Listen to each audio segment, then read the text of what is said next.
Lutte contre la fraude dans le domaine de l'éducation. 2000 portables détenus par des candidats au baccalauréat ont été saisis. Certains ont été pris en flagrant délit de tricherie avec leur téléphone. Ces portables logiquement interdits dans les centres d'examen ont été confisqués par le ministère de l'Éducation nationale. Ces saisies ont été présentées hier par l'inspecteur général en guise d'avertissement aux candidats au BEPC. Les détails avec Sylvie Touré. Pour les amateurs des devinettes, vous avez tout faux. Nous ne sommes pas dans un atelier de réparation, encore moins au black market. Ces téléphones portables ont été confisqués à des candidats au bac, certains avec des messages sur les épreuves. L'Afrique a connu la colonisation occidentale. Au terme de cette période, le continent a acquis son indépendance par la lutte multiforme de ses fils. Ce sont les mouvements nationalistes. Dès lors, quel a été le rôle de ces mouvements dans le processus de décolonisation de l'Afrique?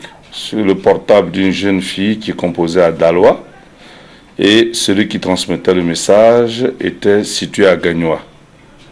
Évidemment, il a été pris par la police. Un candidat a également été arrêté à Mans. Ce sont environ 2000 téléphones qui ont été saisis sur l'ensemble du territoire. La convocation reçue par les candidats est pourtant claire. Il y est marqué en gras. Le téléphone portable est interdit à tous les candidats dans les centres d'examen. Tout portable saisi dans le centre sera définitivement confisqué.